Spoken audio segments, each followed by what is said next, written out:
Hello friends, स्वागत है आपका अपना यूट्यूब चैनल नॉलेज टॉपिक। हाजिर है एक नए टॉपिक लेकर के, एक नए जोश के साथ। आज नया चैप्टर हम शुरू करने वाले हैं और इसमें से कुछ बात आपको बता देना चाहते हैं, चाहे न्यू ऑडियंस हो या पुराने ऑडियंस हो, दोनों के दिमाग में एक डाउट होगा। सारा डाउट हम क्लियर कर देते हैं। देखिए, जो न्यू ऑडियंस है, आज आपको टेलीग्राम का लिंक, जिसमें हम टेस्ट लेते हैं, लिंक वहाँ पे दे देंगे। जहाँ आप मैसेज कमेंट करते हैं ना, वहाँ पे हम पिन कर देंगे। उसके माध्यम से आप हमारे टेलीग्राम लिंक में, ग्रुप में जुड़ सकते हैं, जहाँ पे हम रेगुलर 8:30 पे टेस्ट लेते हैं। ठीक है। दूसरा, न्यू ऑडियंस के लिए आपको हम फ़ोन नंबर भी दे देते हैं। उसी नंबर से व्हाट्सअप है, उसी नंबर से टेलीग्राम है। ठीक है। टेलीग्राम या व्हाट्सअप नंबर या फ़ोन नंबर वही है। लिखा था आपको 96081 और 48422। ध्यान दीजिएगा, 96081484422। इसको 4 कर लीजिएगा, कन्फ्यूजन नहीं कीजिएगा। हमें उम्मीद है कि हम जो बता रहे हैं आप समझ गए होंगे। इसी नंबर से मेरा व्हाट्सअप है, इसी नंबर से मेरा टेलीग्राम है।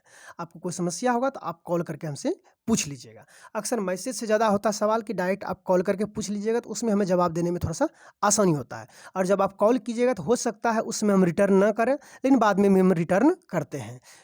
आप देखिएगा, ये जो भी बच्चे को हम रिटर्न किए हैं वो मैसेज जरूर कर दीजिएगा, कमेंट जरूर करिएगा क्या रिस्पांस आपको मिलता है या फिर नहीं मिलता है। हम रिस्पांस जरूर देते हैं। ठीक है। और जो पुराने ऑडियंस है उसके लिए किसी किसी बच्चे ने मुझसे सवाल किए हैं, उन सवालों को जवाब दे देते हैं शॉर्ट में। किसी बच्चे ने मुझे सवाल किया कि सर, साइंस जो क्लास पढ़ाते हैं सर, उसको इसी यूट्यूब चैनल पे क्यों नहीं डालते हैं। आपके दिमाग में ये डाउट है कि सर साइंस का दूसरा चैनल पे क्यों दे रहे हैं। यूट्यूब पे मेरा 2 चैनल है, ध्यान रखिएगा। एक वो जो इस पे पढ़ रहे हैं नॉलेज टॉपिक, और एक चैनल है टुडे इन्फॉर्मेशन गुरु। उस चैनल का नाम है टुडे इन्फॉर्मेशन गुरु। जब टुडे इन्फॉर्मेशन गुरु चैनल कीजिएगा, उसमें लगभग 600 मेंबर है, उसमें आप जुड़ जाइएगा। अब कहिएगा कि सर 2-2 चैनल बना करके क्या चैनल प्रमोशन कर रहे हैं कि? देखिए, चैनल प्रमोशन हम नहीं कर रहे हैं, बात को समझिए। दूसरा जो चैनल है उसमें हम बुक को पढ़ा रहे हैं, किसी बुक को लेके पढ़ा रहे हैं। ध्यान रहे कि किसी भी बुक को लेकर के आप तब तक पढ़ा सकते हैं जब तक कि वो बुक वाला संतुष्ट है। यदि उस बुक वाला को गुस्सा जिस दिन आया, उस दिन आपके चैनल को कॉपीराइट मारेंगे और चैनल डिलीट हो जाएंगे। दूसरा मकसद ये है कि यूट्यूब का बराबर कुछ न कुछ गाइडलाइंस आते रहते हैं। मान लीजिए हम पढ़ाने के चक्कर में रहेंगे, अब उस गाइडलाइंस को हम फॉलो नहीं करेंगे, तो फिर जो इस पर आप पढ़ रहे हैं ये भी चैनल डिलीट हो जाएगा। तो 2 चैनल से जुड़े रहिएगा। तो एक चैनल यदि डिलीट भी होगा तो आप हमसे संपर्क में रहिएगा, और टेलीग्राम में भी जुड़े रहिएगा तो आप हमसे संपर्क में रहिएगा। इसलिए ये बेहद ज़रूरी है कि दोनों चैनल पे आप सब्सक्राइब कर लीजिएगा, आपको बेनिफिट मिलेगा। टुडे इन्फॉर्मेशन ग्रुप पे हम केवल और केवल साइंस पढ़ाते हैं, उसमें मॉडल सेट 1 और मॉडल सेट 2 ले लिए हैं। हमें उम्मीद है कि इस जो सवाल आपका था वो सवाल से आप संतुष्ट हो गए होंगे, क्योंकि इससे पहले बहुत सारा यूट्यूब चैनल है जिन्होंने किसी बुक को पढ़ाया है और लास्ट में कॉपीराइट मारा और वो चैनल डिलीट हो गया है। ठीक है। तो इसलिए जो टुडे इन्फॉर्मेशन गुरु है उसको भी आप जाके सब्सक्राइब कर लीजिएगा, ज़्यादा बेनिफिट होगा। बाकी आपके ऊपर डिपेंड करता है, हम कोई प्रमोशन और चक्कर में हम ये सब दिमाग नहीं लगाते हैं। आपकी भलाई के लिए हम बता रहे हैं। आपके मन है तो करिए, ना करने का मन हो तो ना कीजिए, हमें उससे कोई दिक्कत नहीं है। ठीक है। चलिए शुरुआत करते हैं आज का फर्स्ट सवाल, न्यूट्रिशन का। फर्स्ट सवाल है, आवश्यक पोषक तत्व। आवश्यक पोषक तत्वों को मुख्यतः कितने भागों में विभाजित किया गया? देखिए, इसमें पढ़िएगा क्या ये जान लीजिए। इसमें आप पढ़िएगा पोषक तत्व। पोषक तत्व मतलब किसी पोषक तत्व की अधिकता, किसी पोषक तत्व की कमी, यानी पोषक तत्वों से होने वाला बीमारी। कि ये पोषक तत्वों से बीमारी कैसे हो जाएगा? कोई पोषक तत्व है जो ज़्यादा ले लिए उससे बीमारी हो जाएगा, कोई पोषक तत्व है जो कम ले लिए उससे भी बीमारी हो जाएगा। यानी संतुलन बरकरार रखना है। ठीक है। तो इसमें आप पढ़िएगा किस पोषक तत्वों के कारण कौन सी बीमारी हो रहा है, किस पोषक तत्वों की अधिकता के कारण कौन सी बीमारी हो रहा है, कौन सा विटामिन चाहिए, किस विटामिन के कारण कौन सी रोग हो रहा है। ये सब चीज़ इसमें आप पढ़िएगा। बहुत ही हल्का चैप्टर है, लेकिन एग्जाम की दृष्टि से बेहद ही इंपॉर्टेंट है। चलिए शुरुआत करते हैं। फर्स्ट क्वेश्चन कहता है कि आवश्यक पोषक तत्वों को मुख्यतः कितने भागों में विभाजित किया गया है? देखिए, आवश्यक पोषक तत्वों को मुख्यतः 2 भागों में विभाजित किया गया। अब आवश्यक पोषक तत्वों को 2 भागों में विभाजित किया गया, ये कैसे, सुन लीजिए। कुछ पोषक तत्व होते हैं जो हमारे शरीर में बहुत ज़्यादा जरूरत पड़ता है, और कुछ पोषक तत्व होते हैं जिसके शरीर में, हमारे शरीर में जरूरत कम होता है। चलिए हम इसको क्लियर करते हैं थोड़ा सा डिटेल में। देखिए, आवश्यक पोषक तत्वों को 2 भागों में बांटा गया है। एक है मैक्रोन्यूट्रिएंट्स और दूसरा है माइक्रोन्यूट्रिएंट्स। मैक्रो मतलब होता है बड़ा, लिखल है देखने में छोटा न लगे, घाव करे गंभीर। ये लिखल है छोटा लेकिन ये बड़ा आता है। इसके अंतर्गत में बराबर आता है। माइक्रो मतलब होता है छोटा, ठीक है। कहने का मतलब ये हुआ कि आवश्यक पोषक तत्व, कुछ पोषक तत्व है जो हमारे शरीर को बहुत ज़्यादा चाहिए और कुछ पोषक तत्व है जो हमारे शरीर को कम चाहिए। जो हमारे शरीर को ज़्यादा चाहिए उसे मैक्रोन्यूट्रिएंट्स के अंतर्गत में लाते हैं, जो हमारे शरीर में कम मात्रा में जरूरत है उसे माइक्रोन्यूट्रिएंट्स के अंतर्गत में लाए जाते हैं, ठीक है। अब देखिए मैक्रोन्यूट्रिएंट्स में प्रोटीन लिए, क्योंकि देखिए प्रोटीन यदि आपके शरीर में नहीं मिलेगा ज़्यादा मात्रा में तो आपका जो शरीर जो वृद्धि कर रहा है ना, ग्रोथ, वो ग्रोथ नहीं हो पाएगा। यानी शरीर जैसे नहीं कहता है कि बच्चे को उम्र तो बहुत ज़्यादा हो गया और लग रहा है बच्चा ऐसा, उम्र हो गया 45 का अभी भी लग रहा है बच्चा ऐसा। यानी शरीर उसका जिस हिसाब से उम्र है, जिस हिसाब से उस हिसाब से उसका शरीर डेवलप नहीं किया, यानी ग्रोथ नहीं किया है, ठीक है। देखिए उम्र के हिसाब से उसका वेट भी होना चाहिए, बात समझिए, जिस हिसाब से उसका उम्र है उस हिसाब से उसका वेट भी होना चाहिए। उस हिसाब से उसका वेट नहीं बढ़ा है, ना ही उसका शरीर ग्रोथ किया है, लग रहा है जैसे बच्चा का बच्चा। इसका मतलब क्या है, उन्होंने सही प्रोटीन नहीं लिया, जितना उसके शरीर को प्रोटीन चाहिए वो प्रोटीन नहीं लिया, ठीक है। इसलिए शरीर को देखते हैं, शरीर में जो ग्रोथ करता है वो प्रोटीन के कारण ग्रोथ करता है। तो शरीर का वृद्धि के लिए सबसे अधिक मात्रा में, यानी शरीर को अधिक मात्रा में जो जरूरत चाहिए वो प्रोटीन चाहिए वृद्धि के लिए, ठीक है। ऊर्जा के लिए कार्बोहाइड्रेट चाहिए। आप सोचिए बिना ऊर्जा का क्या चल पाइएगा, नहीं। आप देखिए ये जो चीज़ हम बता रहे हैं प्रोटीन और कार्बोहाइड्रेट, ये वसा, ये आपके शरीर को बहुत अधिक मात्रा में चाहिए, ठीक है। क्योंकि प्रोटीन अधिक मात्रा में नहीं लीजिएगा तो वृद्धि ही नहीं शरीर करेगा, कार्बोहाइड्रेट नहीं लीजिएगा तो आपका शरीर जो है ग्रोथ ही नहीं करेगा। वसा की भी जरूरत है, क्योंकि सबसे अधिक तो वसा ही ऊर्जा देता है, ठीक है। तो हमारे शरीर में जिसकी आवश्यकता ज़्यादा है उसे मैक्रोन्यूट्रिएंट्स में लेते हैं, जिसकी आवश्यकता हमारे शरीर में कम है उसे माइक्रोन्यूट्रिएंट्स में लेते हैं। माइक्रो मतलब होता है छोटा, जैसे माइक्रोस्कोप मतलब छोटे छोटे वस्तु को देखते हैं, ठीक है। तो मैक्रो मतलब हमारे शरीर को ज़्यादा चाहिए, प्रोटीन हमारे शरीर को ज़्यादा चाहिए शरीर डेवलप करने के लिए, कार्बोहाइड्रेट ज़्यादा चाहिए, वसा हमें ज़्यादा चाहिए। अब है माइक्रो, माइक्रो मतलब देखिए विटामिन की कम मात्रा चाहिए, क्योंकि कुछ कुछ विटामिन ऐसे होते हैं जो ज़्यादा ले लीजिएगा तो फिर रोग पकड़ लेगा। खनिज लवण के भी कम मात्रा में आवश्यकता होता है, ठीक है। तो यहाँ पे सवाल में आपको देगा कि निम्नलिखित में से कौन माइक्रोन्यूट्रिएंट्स में आते हैं। माइक्रो मतलब माइक्रोन्यूट्रिएंट्स में, तो 4 ऑप्शन आपको दे देगा, विटामिन दे देगा, प्रोटीन देगा, कार्बोहाइड्रेट देगा, वसा देगा। तो आपको पता होगा तब ना आप मारिएगा। तो याद रखिएगा माइक्रोन्यूट्रिएंट्स में विटामिन आते हैं और खनिज आते हैं। आगे चल करके खनिज को भी 2 भागों में डिवाइड किया गया है, खनिज को भी आगे चल करके 2 भागों में विभाजित किया गया है। आगे जाकर के खनिज को भी 2 भागों में किया है, मैक्रो और माइक्रो में। अब कहिएगा सर जब इसको कम मात्रा में ज़रूरत है तो फिर उसे 2 भागों में क्यों विभाजित किया गया? देखिए कुछ खनिज होते हैं जो हमारे शरीर में ज़्यादा ज़रूरत होता है। किस हिसाब से? देखिए कुछ खनिज पदार्थ होते हैं जिसका शरीर में प्रतिदिन 100 मिलीग्राम या इससे अधिक की आवश्यकता होते हैं, और कुछ खनिज पदार्थ ऐसे होते हैं जिसकी आवश्यकता हमारे शरीर में 100 मिलीग्राम से कम की आवश्यकता, यानी 100 मिलीग्राम के आधार पे इसे मैक्रो और माइक्रो पे बांटा गया है। बात को समझिए, 100 मिलीग्राम के आधार पे, ठीक है। तो जो खनिज पदार्थ की जरूरत हमारे शरीर में 100 मिलीग्राम से अधिक चाहिए उसे हम मैक्रोन्यूट्रिएंट्स के अंतर्गत में रखेंगे, और जिसका यानी जो खनिज पदार्थ का हमारे शरीर में 100 मिलीग्राम से कम चाहिए उसे माइक्रोन्यूट्रिएंट्स में रखेंगे, ठीक है। इसे भी 2 भागों में डिवाइड किया गया, मैक्रो और माइक्रो में, ठीक है। इसलिए कन्फ्यूजन करने की जरूरत नहीं है। तो इसमें ऑप्शन में आपको मिले, जैसे मैक्रो में हम आपको उदाहरण देते हैं, जैसे हमारे शरीर में मैक्रो में क्या चाहिए, कैल्शियम आपको अधिक मात्रा में चाहिए, फास्फोरस अधिक मात्रा में चाहिए, सोडियम चाहिए, पोटेशियम चाहिए, ये सब अधिक मात्रा में चाहिए। तो ये सब मैक्रोन्यूट्रिएंट्स में आते हैं। अब कहिए कि सर हमको कम मात्रा में क्या चाहिए, जैसे कि आयोडीन हुआ, क्लोरीन हुआ, आयरन हुआ, जिंक हुआ, कोबाल्ट हुआ, कॉपर हुआ, क्रोमियम हुआ, निकेल हुआ, मैग्नीज हुआ, ये सब मात्रा हमारे शरीर में क्या चाहिए, कम चाहिए। खनिज लवण की हम बात कर रहे हैं, ठीक है। और यदि यहाँ तक में आपको प्रॉब्लम होता है तो केवल आप 2 ही चीज़ को अभी समझिए, आवश्यक पोषक तत्वों को 2 भागों में विभाजित किया है, मैक्रोन्यूट्रिएंट्स और माइक्रोन्यूट्रिएंट्स। मैक्रो जो हमारे शरीर को ज़्यादा चाहिए, तो कौन कौन ज़्यादा चाहिए, प्रोटीन चाहिए, कार्बोहाइड्रेट चाहिए, वसा चाहिए। माइक्रो जो हमारे शरीर को कम चाहिए, विटामिन चाहिए, खनिज चाहिए, ठीक है। और खनिज को भी 2 भागों में विभाजित किया गया, किस आधार पे, 100 मिलीग्राम के आधार पे। यदि जिसको शरीर में 100 मिलीग्राम से अधिक चाहिए तो उसे मैक्रो में रखा गया है, और जिसको कम चाहिए 100 मिलीग्राम से शरीर में जो चाहिए कम, उसे माइक्रो में रखा गया है। ये जब हम खनिज वाला सवाल लेंगे तो वहाँ पे भी एक बार हम क्लियर कर देंगे, ठीक है। तो फिलहाल इन चीज़ों को आप, हमें उम्मीद है कि आप अच्छी तरह से समझ गए होंगे। सवाल किस तरह से आएंगे ये भी आप जान लीजिए। सवाल में दिए रहेंगे कि निम्नलिखित में से कौन सा माइक्रोन्यूट्रिएंट्स है, 3 ऑप्शन दिया रहेगा, प्रोटीन, कार्बोहाइड्रेट, वसा और एक विटामिन दे देगा। तो आप मार लीजिएगा विटामिन जो है माइक्रोन्यूट्रिएंट्स में आता है। या फिर सवाल में दे देगा निम्नलिखित में से कौन सा मैक्रोन्यूट्रिएंट्स है। आपको विटामिन दे देंगे, खनिज दे देंगे और एक दे देंगे इधर से प्रोटीन। तो आप मैक्रोन्यूट्रिएंट्स में मार लीजिएगा, क्योंकि मैक्रोन्यूट्रिएंट्स के अंतर्गत में कौन सा आता है जो हमारे शरीर में ज़्यादा चाहिए। अब माइक्रो में किसका जरूरत होता है, जो हमारे शरीर में कम चाहिए। देखिए मैक्रो और माइक्रो में कन्फ्यूजन नहीं कीजिएगा, ठीक है। मैक्रो मैक्रो देखने में छोटन लगे घाव करी गंभीर, देखने में भले छोटा लग रहा है लेकिन इसमें बड़ा बड़ा चीज़ आता है।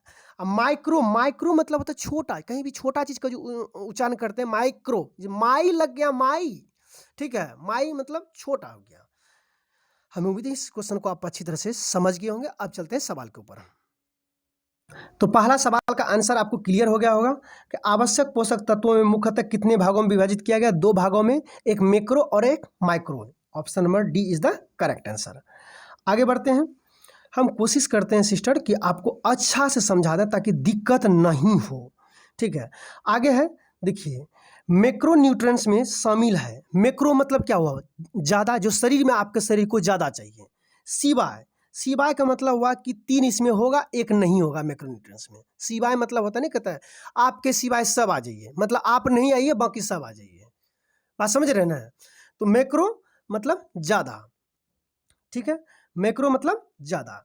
तो यहाँ पे कह रहा है कि मैक्रोन्यूट्रिएंट्स में शामिल है सिवाय, यानी किसी एक को छोड़ करके। देखिए कार्बोहाइड्रेट तो अभी तुरंत पढ़े, आपके शरीर में ज़्यादा चाहिए, वसा भी आपके शरीर को ज़्यादा चाहिए, प्रोटीन भी आपके शरीर को ज़्यादा चाहिए। तो आपके शरीर में कम किसकी आवश्यकता होता है, तो विटामिन की कम आवश्यकता होता है, ठीक है। तो वही कह रहा है कि मैक्रोन्यूट्रिएंट्स में आते हैं सिवाय, मैक्रोन्यूट्रिएंट्स में ये भी आते हैं, ये भी आते हैं, ये भी आते हैं, लेकिन ये नहीं आता। सिवाय के अंतर्गत कौन हो गया, विटामिन डी, ठीक है। विटामिन डी कहते हैं, विटामिन जो है डी भी बोलते तो कोई दिक्कत नहीं, विटामिन जो है आपको कम आवश्यकता पड़ता है, ये मैक्रोन्यूट्रिएंट्स में नहीं आता है। सिवाय फिवाय से कन्फ्यूजन नहीं कीजिए। सिवाय मतलब नहीं होता है 4 व्यक्ति ग्रुप में है, देखिए इसमें राम के सिवाय सब आ जाइए, मतलब राम नहीं आइए, ठीक है, यही होता है, इसलिए कन्फ्यूजन नहीं कीजिएगा। आगे बढ़ते हैं, आगे कहता है कि शरीर में सर्वाधिक मात्रा में पाए जाने वाला पोषक तत्व कौन सा है। शरीर में सर्वाधिक मात्रा में पाए जाने वाला पोषक तत्व कौन है। देखिए प्रोटीन भी अधिक मात्रा में चाहिए, कार्बोहाइड्रेट भी चाहिए, लिपिड मैंने बासा होता है, पानी भी चाहिए, लेकिन आपका शरीर जो है अधिक से अधिक मात्रा में जो निर्माण हुआ है वो पानी के माध्यम से। एक एडल्ट में उसके वेट के हिसाब से 60% पानी चाहिए, ध्यान रखिएगा, एक एडल्ट में इसके वेट के हिसाब से 60% पानी चाहिए। और यदि बच्चा में जाइएगा इससे और अधिक परसेंट चाहिए। जितना छोटा होते चलिएगा, जितना कम उम्र का बच्चा के जाइएगा उसमें पानी की मात्रा ज़्यादा रहता है उसके वेट के हिसाब से, ठीक है। जब एडल्ट हो जाइएगा तो आपको वेट के हिसाब से 60% पानी चाहिए। आप सोचिए पूरे शरीर में 60% पानी ही चाहिए, 40% में और कुछ कुछ बचा हुआ है, 40% में ये सब चीज़ आएगा। वही पूछ रहा है आपसे, सर्वाधिक, शरीर में सर्वाधिक मात्रा में पाए जाने वाला पोषक तत्व कौन होता है। सर्वाधिक, देखिए पानी भी पोषक तत्व के अंतर्गत आता है, ये समझ लीजिए, ऐसा नहीं समझिए कि पोषक तत्व के अंतर्गत नहीं आता है।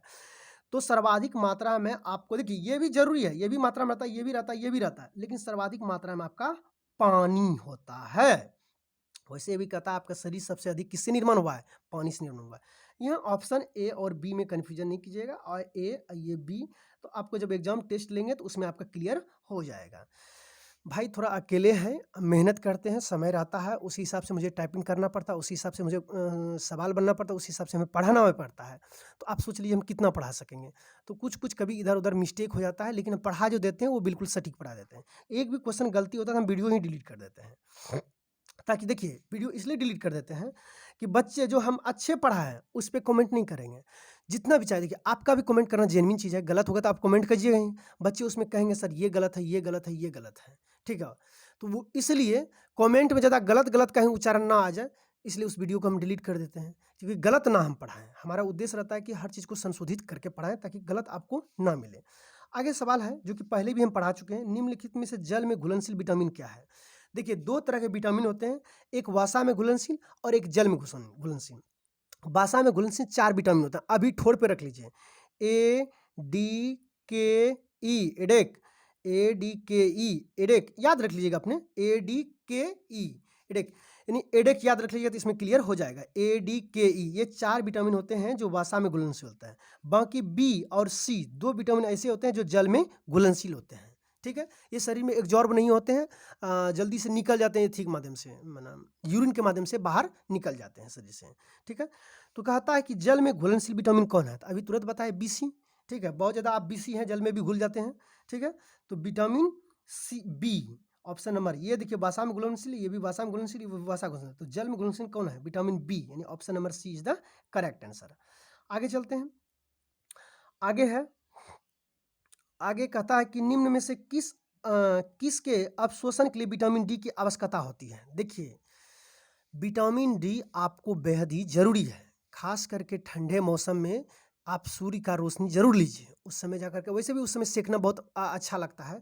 विटामिन डी यदि आपके शरीर में नहीं जाएगा तो आप जो खड़ा रहते हैं ना हड्डी पे, हड्डी ये मजबूत नहीं रहेगा। यानी कहने का मतलब विटामिन डी यदि नहीं लीजिएगा तो आपके शरीर में कैल्शियम और फास्फोरस को जो अवशोषण होता है वो ही नहीं होगा, और अवशोषण नहीं होगा तो हड्डी आपका मजबूत हो पाएगा, क्योंकि हड्डी कैल्शियम और फास्फोरस, मुख्य रूप से जो हड्डी बना हुआ कैल्शियम और फास्फोरस से ही बना हुआ है।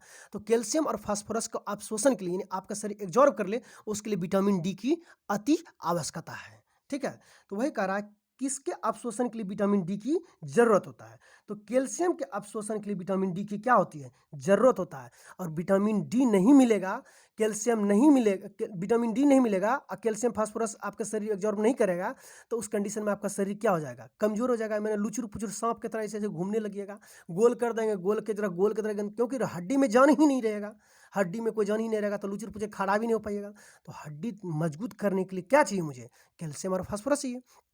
अब कैल्शियम फास्फोरस को अवशोषण के लिए क्या चाहिए? विटामिन डी चाहिए। जैसे कि दूल्हा और दुल्हन होता है, तो लड़का लड़की मिलाने के लिए कौन चाहिए? अगवा चाहिए कि नहीं चाहिए? तो क्या बिना अगवा का लड़का लड़की मिल जाता है? अरे वैसे तो अभी लोग ऐसे भी मिल जाता है, कैसे मिल जाता है? ऐसे भी कहाँ मिलता है, उसके लिए भी मेहनत करना पड़ता है। अभी फ़ोन का माध्यम हो गया, फ़ोन के माध्यम से लड़का लड़की मिल जाता है। तो बीच में फ़ोन माध्यम हुआ या नहीं हुआ, हमें ये बताइए। बिना फ़ोन का माध्यम हुआ? बिना फ़ोन नहीं रहता तो क्या जुड़ते इधर से उधर? नहीं जुड़ पाते। तो बीच में एक अगवा तो होना चाहिए ना, लड़का लड़की मिलेगा, लड़का लड़की का शादी होगा तो उसमें एक अगवा चाहिए ना। तो उसी तरह शरीर में कैल्शियम और फास्फोरस का माने अवशोषण होगा, उसके लिए अगवा कौन चाहिए? विटामिन डी चाहिए। बिना विटामिन डी का काम होने वाला नहीं है, इसलिए अवशोषण के लिए रे बउआ विटामिन डी जरूरत है कैल्शियम और फास्फोरस के लिए, ठीक है। हमें उम्मीद है कि आप समझ गए होंगे, शादी कराने के लिए अगवा की जैसे जरूरत होता है, उसे हमारे शरीर में कैल्शियम और फास्फोरस के अवशोषण के लिए विटामिन डी की जरूरत होता है।